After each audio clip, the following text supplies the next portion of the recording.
Es un privilegio más estar en esta mañana aquí reunidos para abrir la palabra de Dios, para ser así expuestos a ella y de esa manera santificados, ¿verdad? El Espíritu Santo usa la palabra para santificar nuestras vidas, para hacernos crecer en el Señor y por eso nos congregamos aquí cada domingo. El pasado domingo tuve la oportunidad de estar en Coruña, en la iglesia allí de hermanos, así que traigo muchos saludos de todos los hermanos allí, en especial de Timoteo Figueiredo, pastor allí en la iglesia, obrero del Señor de Fondeván, así que os transmito abrazos por parte de todos. También hice lo mismo allí, repartí vuestros abrazos y besos, así que si alguno no quería dar abrazos en Coruña, pues que hubiera avisado antes. Pero ha sido un privilegio para mí y mi familia poder disfrutar allí el domingo pasado, predicar en la mañana y también en la tarde. Y continuamos en este día estudiando esta carta que el apóstol Pablo escribió a la iglesia en Tesalónica, Primera Tesalonicenses. Vamos a estar en esta mañana en el capítulo 5, los primeros 3 versículos. Hubo un ingeniero de la NASA llamado Edgar Weisnant que en 1988 escribió un libro, el cual predecía cuándo iba a suceder el arrebatamiento de la Iglesia. Su libro se tituló 88 razones por las cuales el arrebatamiento será en 1988. En ese año en que lo escribió y en ese año que se publicó, se vendieron más de 4 millones de copias. En este libro, este hombre predecía que Jesús iba a volver del 11 al 13 de septiembre. Paréntesis, si estás pensando en ir al retiro, que es el próximo fin de semana, 13 al 15 de septiembre, quizás el Señor regrese y nos encuentre ahí en Codesera disfrutando de este retiro. Pero este hombre, Weisnant, predijo diciendo que iba el Señor a regresar el 11 al 13 de septiembre. Cuando realmente no sucedió nada, él cambió la fecha y dijo que iba a ser el 3 de octubre. Cuando volvió a fallar, dijo que sucedería en unas pocas semanas. Al no suceder en unas pocas semanas, predijo que iba a ser al año siguiente. Al no ser al año siguiente, predijo que iba a ser en 1993 y luego otra vez en 1994. Bueno, la verdad es que se han escrito muchos libros, ¿verdad?, que han tratado de predecir el mes, tratado de predecir el día, predecir la hora en la cual Jesús va a regresar a arrebatar a la iglesia. De hecho, es simpático porque incluso hay una página web que podéis visitar que se titula El índice del rapto. Y esta mide la actividad profética. La misma página se describe a sí mismo como un velocímetro profético. Dice que cuanto mayor sea ese número, ese índice, más rápido nos movemos hacia el evento del rapto. Un número por debajo de 100 indica muy poca actividad profética. Pero un número por encima de 160, dice allí literalmente en la página, debemos abrocharnos los cinturones. Y ayer, hermanos, marcaba 185. Sin embargo, sabemos, ¿verdad?, que la Biblia afirma que no hay señales, que no hay eventos que van a poder predecir el arrebatamiento. No hay señales ni eventos que van a poder predecir el día del Señor. Consideramos en domingos pasados, ¿verdad?, el evento del arrebatamiento, la venida de Cristo para arrebatar a su iglesia. Y consideramos cómo esta venida de Cristo para arrebatar a la iglesia es inminente. Dimos varias razones de esto. Puede suceder en cualquier momento. No hay nada, no hay ningún evento, no hay ninguna señal que nos pueda preavisar de cuándo esto va a suceder. Es inminente. Y también consideramos que esta venida de Cristo para arrebatar a la iglesia va a ser antes de la tribulación. Va a ser antes de la tribulación. Y esto es lo que Pablo tiene en mente aquí cuando llega al capítulo 5 a los versículos que nos corresponden esta mañana. Así que os invito a que demos lectura a los 3 primeros versículos del capítulo 5, 1 Tesalonicenses 5. Dice así la palabra de Dios: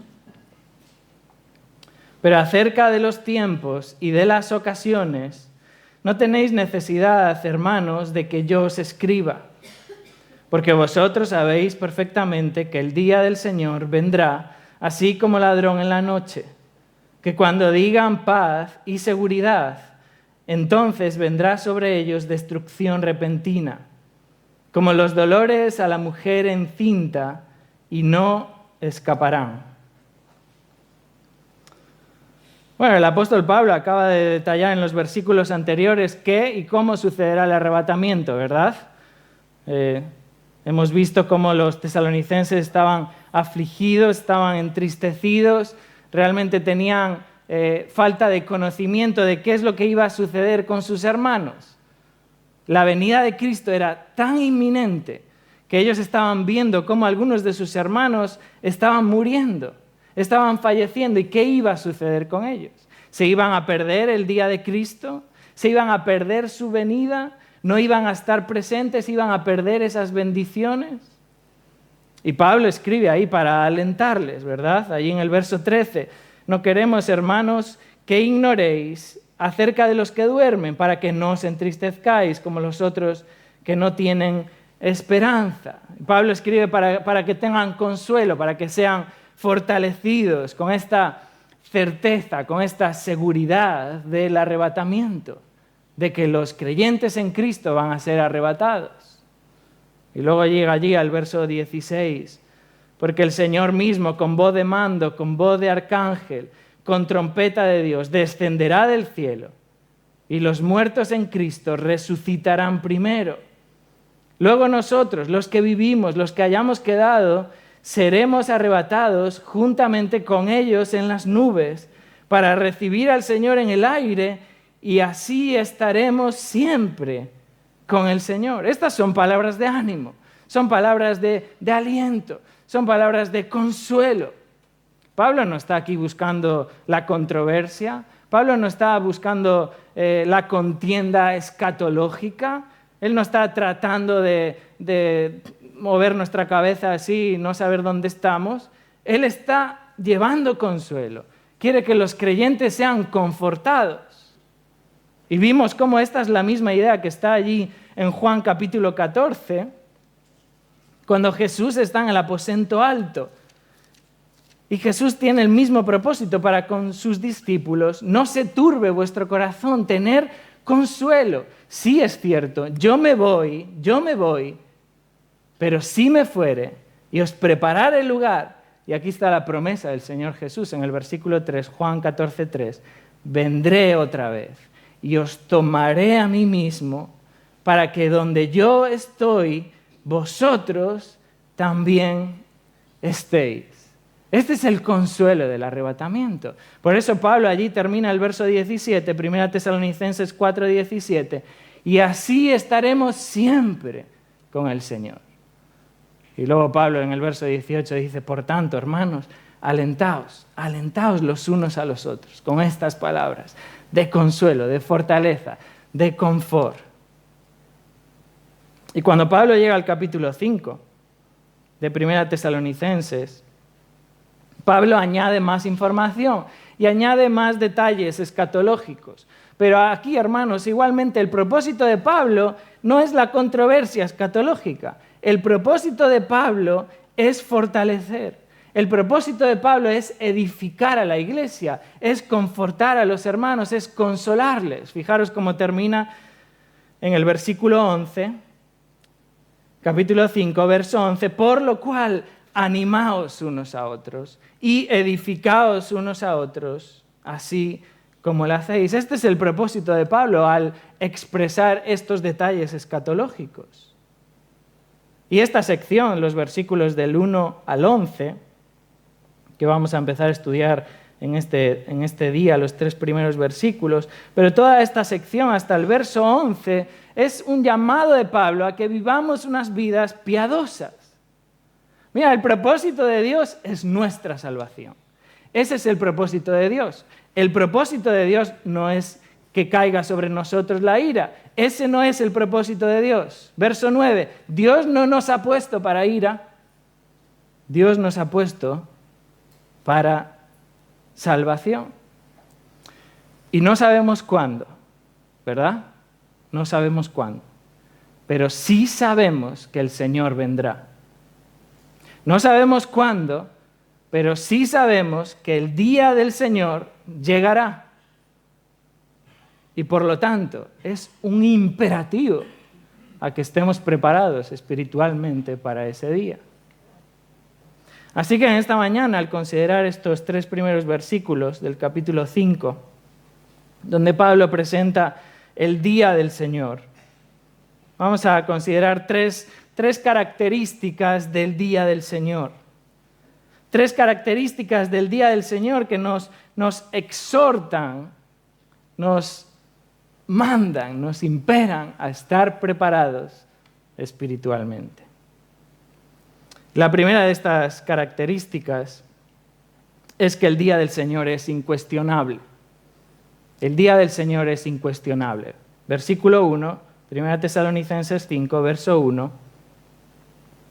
Pero acerca de los tiempos y de las ocasiones, no tenéis necesidad, hermanos, de que yo os escriba, porque vosotros sabéis perfectamente que el día del Señor vendrá así como ladrón en la noche. El día del Señor viene. El día del Señor es seguro. El día del Señor es algo cierto, certero, es incuestionable. No sabemos cuándo, pero el día del Señor viene. Notar en primer lugar que Pablo hace aquí un cambio de tema. Consideramos esto también en ocasiones anteriores. Pablo dice aquí, verso 1, pero acerca de, en cuanto a, respecto a los tiempos y respecto a las ocasiones. Y esta es una expresión común en Pablo para hacer un cambio de tema. Lo vimos en el versículo 9 del capítulo 4, donde Pablo empieza a hablar acerca del amor fraternal. Y allí, verso 9, dice, pero acerca del amor fraternal. No tenéis necesidad de que yo os escriba, y Pablo empieza a hablar acerca del amor fraternal. Lo vimos también de una manera similar en el verso 13. Tampoco queremos, hermanos, que ignoréis acerca de los que duermen. Y ahora Pablo llega al capítulo 5, verso 1, para presentar otro tema, pero acerca de los tiempos y las ocasiones. Y Pablo emplea estos 2 términos para referirse al tiempo señalado por Dios. El término tiempos y el término ocasiones. El término tiempo se refiere a duración, es la palabra griega cronos, de donde vienen nuestros términos crono o cronología, el tiempo del calendario, ¿verdad? Que puede transcurrir hasta que llegue ese día. Y el segundo término, ocasiones, se refiere más bien al tipo de tiempo, la cualidad de ese tiempo, de en qué se caracteriza ese tiempo. Ya no está hablando aquí de cronología, sino más bien cuál es la característica de ese tiempo. Pero ambos términos funcionan aquí de una manera conjunta. Lo que está tratando de decir es, ¿cuándo va a ser? ¿Cuándo será ese día? ¿Cuándo será la venida del Señor? Este es el dilema que por muchos siglos, ¿verdad?, ha estado siempre en las mentes de los hombres.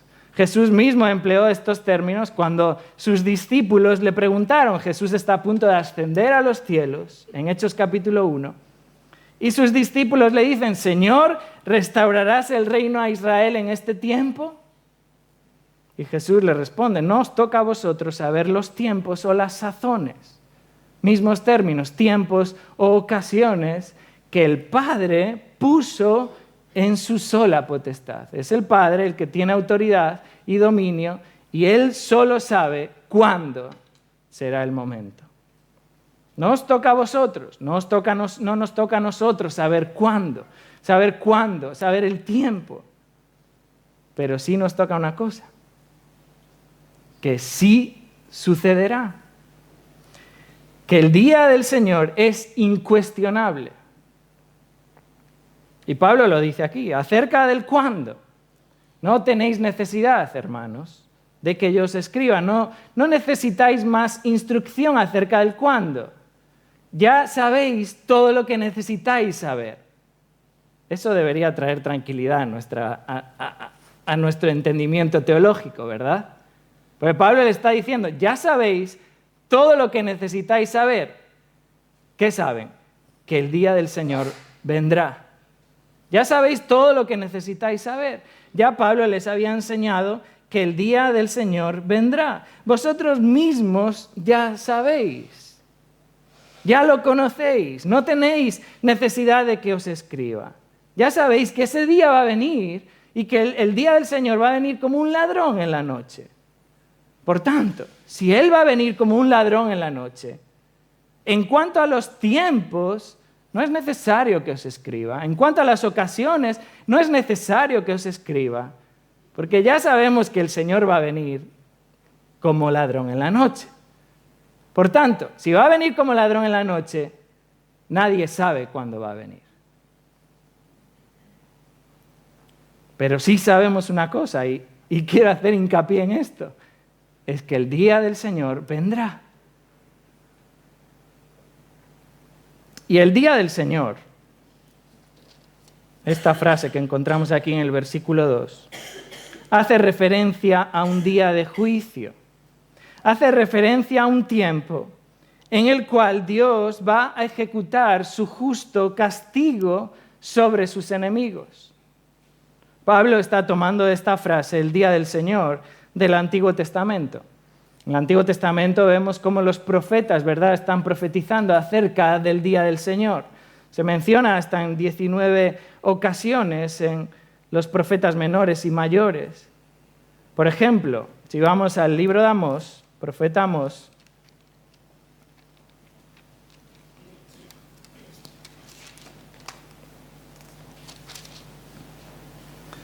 aquí ahora es cuando demostramos nuestro manejo de las Biblias, ¿verdad? Ahora vamos al profeta Amós.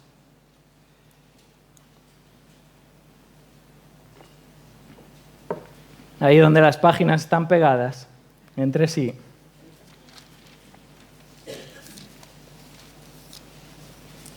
Ezequiel, Daniel, Oseas, Joel, Amós. Amós capítulo 5, verso 18.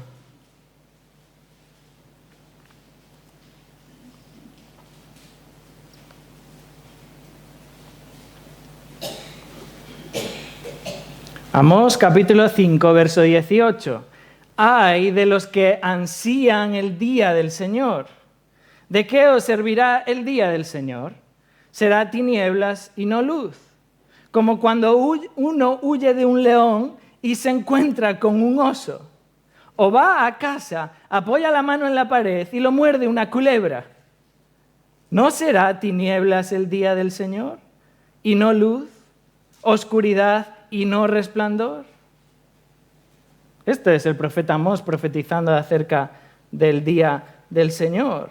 Pero no siempre los profetas, y podemos dejar un dedo ahí en el libro de Amós, volveremos ahora, no siempre los profetas se están refiriendo al día del Señor en ese día futuro escatológico, y eso es importante tenerlo en cuenta. Muchas veces los profetas emplean en la frase el día del Señor para referirse a un juicio inminente, un juicio que iba a suceder cercano a ellos en el tiempo. Por ejemplo, este es el caso de Amós. Amós está aquí hablando del día del Señor, pero no pensando en un futuro escatológico, sino pensando en el juicio de Dios sobre Israel en el momento que iba a llevarlo cautivo por el imperio asirio. Por ejemplo, si avanzamos un poco más y vamos a Joel, bueno, le damos para atrás unas hojas a la Biblia. Joel capítulo 1.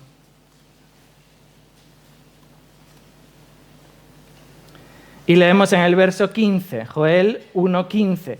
¡Ay del día! Porque cercano está el día de Jehová y vendrá como destrucción por el Todopoderoso. Y este versículo se está refiriendo a un día en el cual Jehová va a traer juicio sobre Israel, va a traer una gran destrucción. Pero este es un evento cercano a ellos, es un evento que sucedió en la historia. Y vemos cómo cada vez que los profetas hablan acerca del día del Señor y de juicio, también tienen en cuenta y llaman al arrepentimiento, ¿verdad? Es una advertencia para ellos. Por ejemplo, lo encontramos esto en el capítulo 2, verso 12. Por eso, pues, ahora, dice Jehová, convertíos a mí con todo vuestro corazón, con ayuno y lloro y lamento, rasgad vuestro corazón y no vuestros vestidos, y convertíos a Jehová vuestro Dios, porque Jehová misericordioso es y clemente, tardo para la ira, grande misericordia y que se duele del castigo. Pero luego, si seguimos avanzando en el profeta Joel, encontramos cómo a partir del versículo 28 del capítulo 2, Joel empieza a hablar de un día del Señor, ya no cercano a ellos, sino en el futuro escatológico, en el cual Israel va a ser restaurada y las naciones gentiles van a ser juzgadas. Así vemos cómo en un mismo libro los profetas están profetizando diferentes tiempos, aunque están denominándolos como el día del Señor. Tenemos otro ejemplo en Abdías. Solo para que despeguemos esas hojas de nuestras Biblias. ¿Verdad? Después de Amós, Abdías. Y es interesante ver cómo Abdías, los primeros 14 versículos, están hablando acerca del juicio, el juicio del Señor sobre Edom. Dios va a juzgar a esta nación, a este pueblo, a los edomitas, esta nación vecina que había rechazado a Dios, que había rechazado al Dios verdadero. Versículos del 1 al 14 de Abdías. Pero cuando llegamos al versículo 15, donde dice, porque cercano está el día de Jehová sobre todas las naciones. Ahora el profeta está saltando al final de los tiempos y comienza a describir ese tiempo final, cómo todas las naciones van a ser juzgadas al final de los tiempos. Y entonces, verso 21, subirán salvadores al monte de Sión para juzgar al monte de Esaú, y el reino será de Jehová. Esto es para mostrar que cada vez que aparece este término, el día del Señor, no siempre está hablando del mismo tiempo en la historia, pero sí siempre está hablando de un tiempo de juicio, de un tiempo en el cual Dios va a juzgar a aquellos que son rebeldes contra Él, aquellos que se oponen a Él, aquellos que son desobedientes a Él. Y siempre los profetas del Antiguo Testamento, siempre que usan este término, el día del Señor, lo usan para referirse a este tiempo de juicio.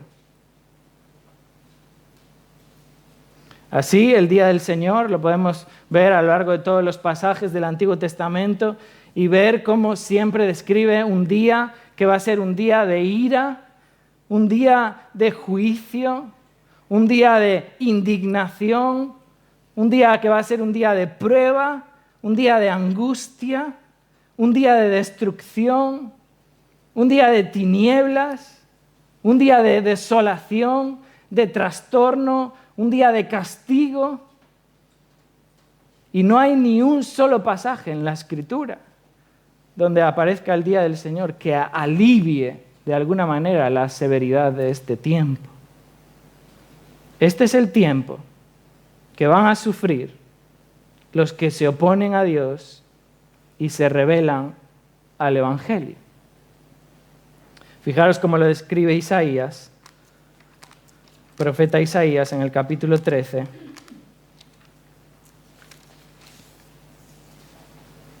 Versículo 9, Isaías 13:9.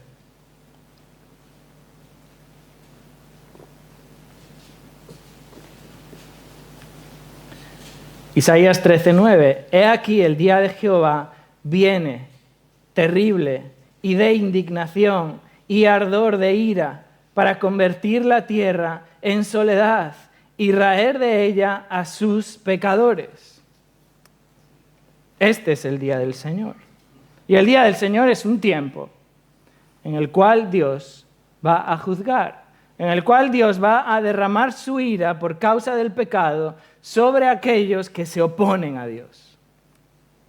Y esto es lo que subyace en el pasaje de 1 Tesalonicenses, si regresamos de nuevo ahí, capítulo 5. Esto es lo que subyace en este capítulo 5 de 1 Tesalonicenses. Ahora, como mencionamos, es importante notar que cada vez que se usa este término, y sobre todo en el Nuevo Testamento, que hace referencia a este juicio, no siempre se está refiriendo al mismo tiempo de juicio. Por ejemplo, hemos leído en esta mañana en la lectura, 2 Pedro capítulo 3, verso 10, ese día del Señor en el cual todo va a ser deshecho y lo que sucede después de ese día van a ser cielos nuevos y tierra nueva. Y eso está hablando del día final, ¿verdad? Después del milenio, en el día final, todo va a ser deshecho y sucederán cielos nuevos y tierra nueva, y de ahí la eternidad. Pero en este pasaje que tenemos delante en 1 Tesalonicenses 5, este día del Señor es el día que sucede después del arrebatamiento.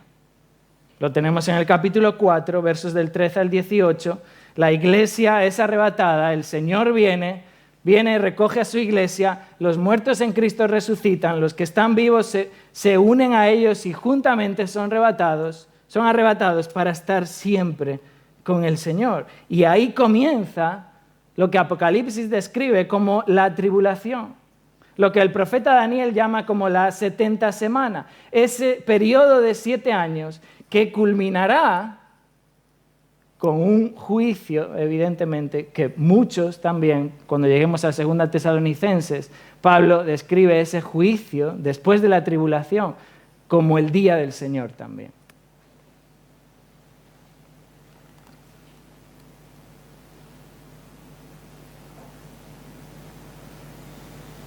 Ahora, cuando Pablo está en este capítulo 5, acaba de presentar el arrebatamiento, la iglesia ha sido arrebatada y está con Cristo, el día del Señor viene.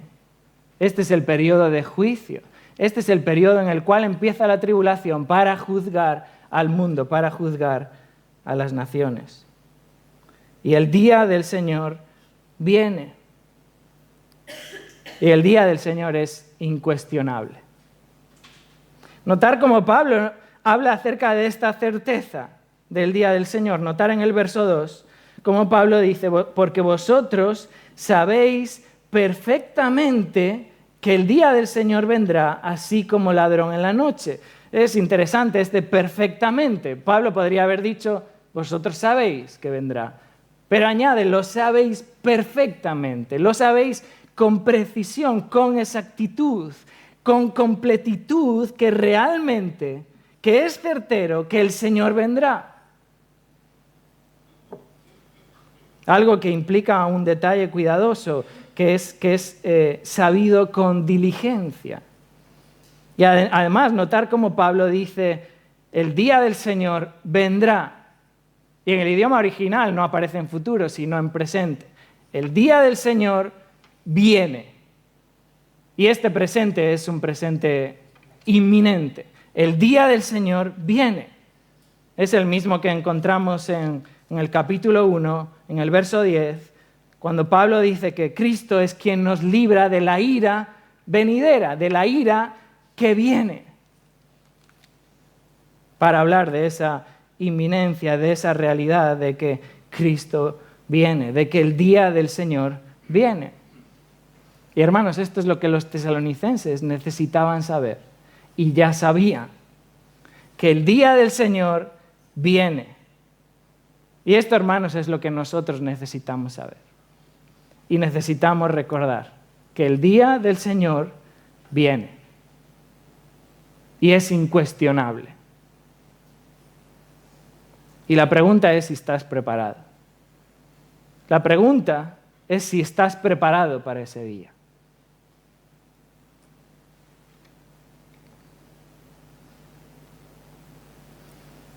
Y Pablo continúa aquí en el versículo 2, presentando también una segunda característica de el día del Señor. El día del Señor no solamente es incuestionable, El día del Señor es inesperado. Fijaros cómo termina Pablo en el versículo 2. El día del Señor vendrá así como ladrón en la noche. El día del Señor vendrá sin avisar, de una manera repentina, de una manera inesperada. Este versículo está comparando la venida del día del Señor con la venida de un ladrón en la noche. Notar que no está comparando al Señor con un ladrón. No es el Señor el que se compara con un ladrón, sino la venida de ese día. Ese día del Señor vendrá como ladrón.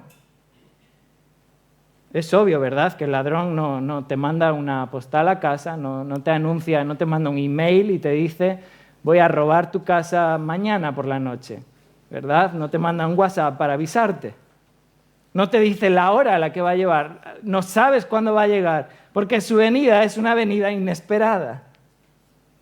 Jesús usó esta misma metáfora para referirse al tiempo de su segunda venida. Mateo 24, allí en este sermón en el Monte de los Olivos, Mateo 24, verso 43, dice Jesús, ¿sabed esto? Que si el padre de familia supiese a qué hora el ladrón habría de venir, velaría y no dejaría minar su casa. Por tanto, también vosotros estad preparados, porque el Hijo del Hombre vendrá a la hora que no pensáis.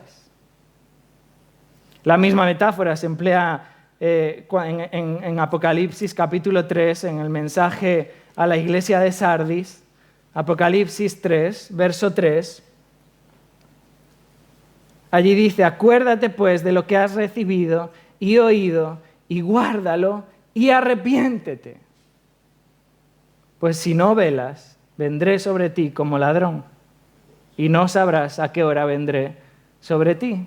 Y esta es la idea, esta es la imagen. La venida del día del Señor va a ser como un ladrón en la noche. No sabes la hora, va a ser inesperado, no lo vas a esperar, va a venir de una manera repentina. Te va a sorprender porque no lo estás esperando. Pero fíjate en el verso 4 de 1 Tesalonicenses 5. Pero vosotros, hermanos, no estáis en tinieblas para que aquel día os sorprenda como ladrón.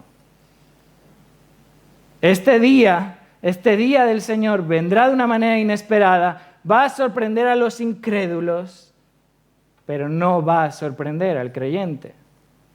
Vosotros, hermanos, no estáis en tinieblas para que aquel día os sorprenda como ladrón. El juicio de Dios sobre el pecador vendrá de una manera inesperada. Vendrá como un ladrón en la noche. Ciertamente vendrá. El castigo eterno de Dios sobre el pecador va a sorprender a los incrédulos. Va a sorprender a todos aquellos que se rebelan a Dios. Va a tomar por sorpresa a todos aquellos que se oponen a Dios, todos los que niegan el Evangelio, a todos los que no obedecen a Dios. Certeramente, este día del Señor vendrá y los tomará por sorpresa. Y la pregunta de nuevo es la misma. Si estás preparado. Si estás preparado para ese día. Porque el día del Señor es incuestionable. El día del Señor es inesperado. Y fijaros la tercera característica que encontramos aquí en el verso 3. El día del Señor es inevitable. El día del Señor es inevitable. Verso 3 dice que cuando digan paz y seguridad, entonces vendrá sobre ellos destrucción repentina, como los dolores a la mujer encinta, y no escaparán. El día del Señor vendrá y su destrucción será inevitable. El juicio de Dios sobre el pecador no tendrá escapatoria para el incrédulo. Y no escaparán. Y notar cómo Pablo cambia aquí de usar el vosotros del versículo 2, ahora usar el ellos. Ahora son ellos, no vosotros, tesalonicenses creyentes. Ahora son ellos los incrédulos los que dicen paz y seguridad. Pablo ya no está hablando de los creyentes, Pablo ahora está hablando de los incrédulos. Estos son los que no conocen a Dios. Estos son los que desobedecen al Evangelio. Pablo reitera este énfasis, ¿verdad?, en este mismo versículo, porque dice, vendrá sobre ellos. La destrucción no vendrá sobre el creyente, vendrá sobre ellos, sobre los incrédulos. Y además, fijaros cómo hace este contraste también con el versículo 4. Cuando llegas al versículo 4 y lees, pero vosotros, hermanos, no estáis en tinieblas para que aquel día os sorprenda. Pablo está hablando claramente de dos grupos. Vosotros, donde Pablo evidentemente se incluye, y ellos. Dos grupos de personas. Los dos grupos de personas que existen hoy en el mundo, que siempre han existido por toda la eternidad. Bueno, por toda la eternidad no, desde que Dios creó al hombre y cayó en pecado. Dos grupos de personas. Aquellos que creen en el Evangelio, aquellos que obedecen a Dios, aquellos que Pablo acaba de describir aquí como que van a ser arrebatados, que han muerto en Cristo o que todavía están vivos, pero su fe está puesta en Cristo, se han arrepentido de sus pecados y creen en Cristo como su suficiente y único Señor y Salvador. Y el otro grupo de personas, aquellos que no creen en el Evangelio, aquellos que creen más en sus obras, que se rebelan contra Dios, que no creen en Jesús como su Señor y Salvador, a los cuales vendrá destrucción repentina. Estos dicen paz y seguridad. Estamos bien, estamos tranquilos, ¿verdad? Estamos en quietud, estamos seguros, estamos firmes. La idea de seguridad es justo lo opuesto a caer o tropezar, ¿no? Estamos bien. ¿Has escuchado esto alguna vez? Presentas el Evangelio a lo incrédulo y te dice, estoy bien, estoy mejor que nunca. Hacen oídos sordos, ¿verdad? Como en los tiempos de Noé. Comían, bebían, se casaban, se daban en casamiento, vivían, estaban seguros, paz y seguridad. Haciendo oídos sordos a estas advertencias de juicio. El día del Señor viene, tomando de broma esto, tomándolo en menos, rechazando la verdad. Y este versículo dice que entonces, en el momento que no lo están esperando, de una manera inesperada, cuando ellos dicen paz y seguridad, de una manera repentina, de una manera súbita, imprevista, vendrá la destrucción. Y este verbo vendrá tiene la idea de suceder una desgracia. No es simplemente que viene algo, sino que es algo que viene súbitamente, es algo que viene con inminencia y es algo que trae una desgracia. ¿Recordáis ahí cuando por primera vez el Evangelio es predicado en Tesalónica? ¿Recordáis lo que sucede, verdad? Ahí que se levanta una turba y quieren prender, ¿verdad?, a Pablo, a Silas, Timoteo, van a casa de Jasón y allí Lucas dice que asaltaron la casa de Jasón. Este mismo verbo. Vinieron sobre ellos para llevarlos presos.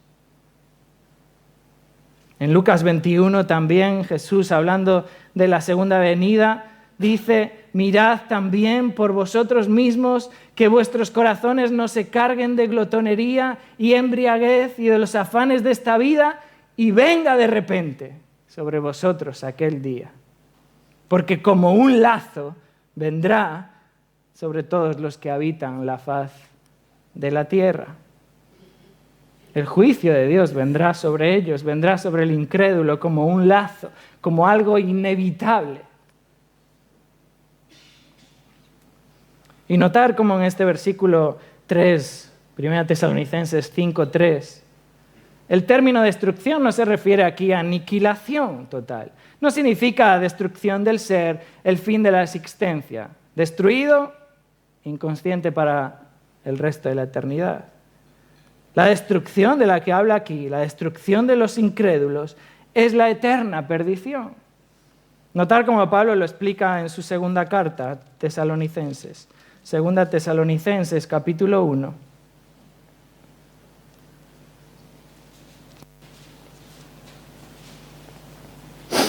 Verso 7. Cuando se manifieste el Señor Jesús desde el cielo con los ángeles de su poder, en llama de fuego, para dar retribución a los que no conocieron a Dios ni obedecen al Evangelio de nuestro Señor Jesucristo, los cuales sufrirán pena de eterna perdición. Y esta es la misma palabra, destrucción, pena de eterna perdición. ¿Cuál es? Excluidos de la presencia del Señor y de la gloria de su poder. Podemos ir a Apocalipsis, donde el apóstol Juan describe, ¿verdad?, este tiempo de tribulación, de prueba, de angustia, de juicio. Apocalipsis capítulo 6.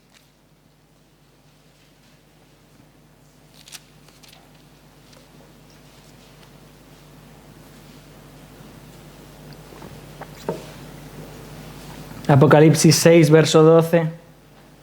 Miré cuando abrió el sexto sello, y aquí hubo un gran terremoto, y el sol se puso negro como tela de cilicio, y la luna se volvió toda como sangre. Las estrellas del cielo cayeron sobre la tierra, como la higuera deja caer sus higos cuando es sacudida por un fuerte viento. Y el cielo se desvaneció como un pergamino que se enrolla, y todo monte y toda isla se removió de su lugar. Y los reyes de la tierra, y los grandes, los ricos, los capitanes, los poderosos, y todo siervo y todo libre, se escondieron en las cuevas y entre las peñas de los montes, y decían a los montes y a las peñas: caed sobre nosotros, y escondednos del rostro de aquel que está sentado sobre el trono, y de la ira del Cordero. Porque el gran día de su ira ha llegado, y ¿quién podrá sostenerse en pie? Destrucción repentina sobre aquellos que desobedecen a Dios, sobre aquellos que se oponen a Dios. Y Pablo añade en 1 Tesalonicenses 5:3 que esta destrucción repentina vendrá como los dolores a la mujer encinta. Así como la mujer embarazada, ¿verdad?, le llega el dolor de parto.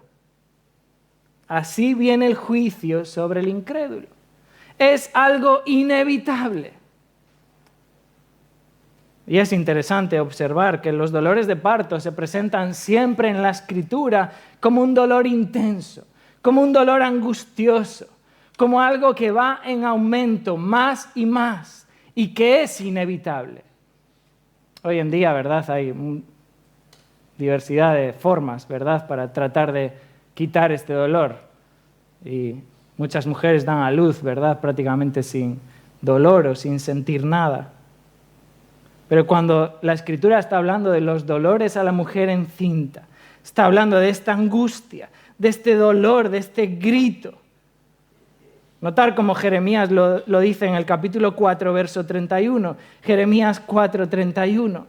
El profeta dice: oí una voz como de mujer que está de parto, angustia como de primeriza, voz de la hija de Sión que lamenta y extiende sus manos, diciendo: ¡ay ahora de mí! Que mi alma desmaya a causa de los asesinos. Esta es la imagen aquí de Pablo. Esta destrucción repentina vendrá como los dolores a la mujer encinta. El día del Señor viene. La eterna perdición será algo inevitable para el incrédulo. Será algo inevitable para el incrédulo. Y Pablo concluye en el verso 3, 1 Tesalonicenses 5:3, con esta frase enfática: no escaparán. No habrá absolutamente nada, ninguna manera, nada que pueda hacer el impío para poder escapar de ese día. Una vez venga ese día sobre ellos, no podrán huir. Y Pablo emplea aquí una doble negación.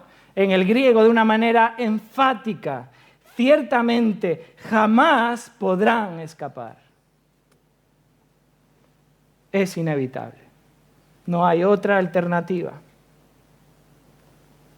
O bien vas a tener reposo con Cristo, o bien vas a tener eterna perdición sin Cristo. Pero el juicio de Dios sobre el incrédulo es inevitable. Este juicio llegará al incrédulo y no escapará. Y la pregunta de nuevo es la misma, si estás preparado. ¿En qué grupo estás? ¿En qué grupo estás?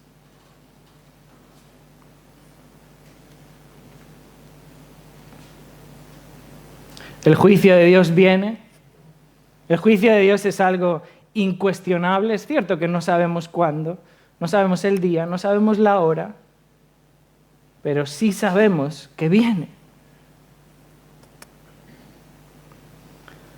Dios va a juzgar al incrédulo, lo va a hacer de una manera inesperada para el incrédulo, lo va a hacer como ladrón en la noche de una manera sorpresiva, su juicio va a llegar sin avisarte. Cuando menos te lo esperes, cuando estés pensando, no, estoy bien, estoy mejor que nunca, estoy tranquilo, estoy en paz, estoy seguro, estoy firme, la vida me va bien. Entonces, de repente, vendrá destrucción, eterna perdición, castigo eterno, tormento eterno. Y en ese momento querrás escapar, pero no podrás. Este es el día del Señor. El día del Señor viene, pero hoy es tiempo de salvación.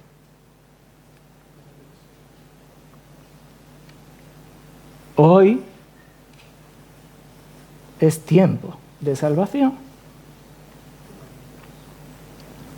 El mismo apóstol Pablo, cuando escribe ahí a los romanos en el capítulo 2, verso 4, les dice allí, ¿o tienes en poco las riquezas de su bondad?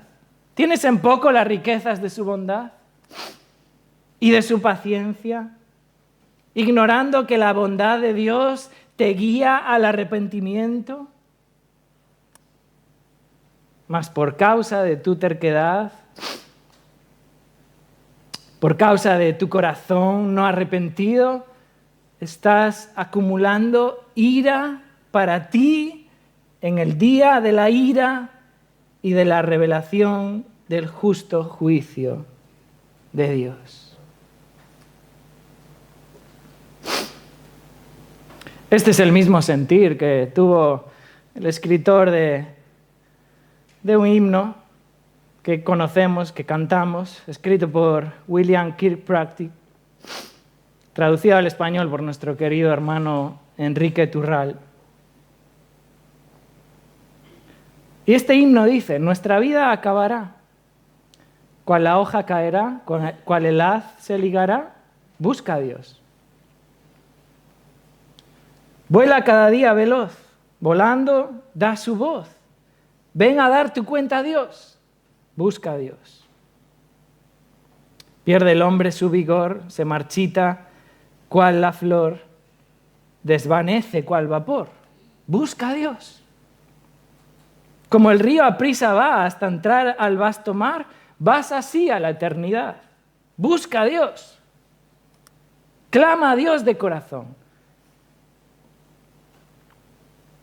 Con sincera contrición. Por Jesús, Dios da perdón. Busca a Dios.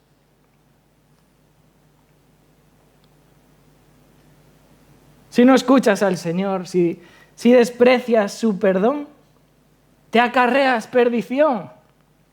Busca a Dios. Busca a Dios. Busca a Dios.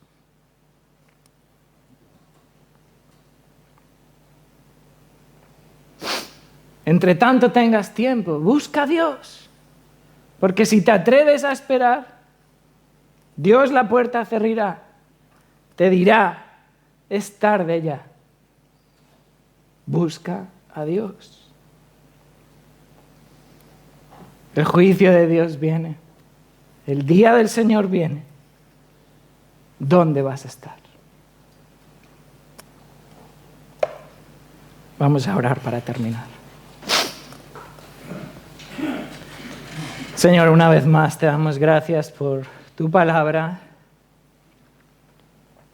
Te damos gracias por tu voz, porque siempre es una palabra perfecta, idónea, eficaz, viva, que discierne, ¿verdad?, lo que hay en nuestro corazón, discierne nuestros pensamientos, nuestras intenciones.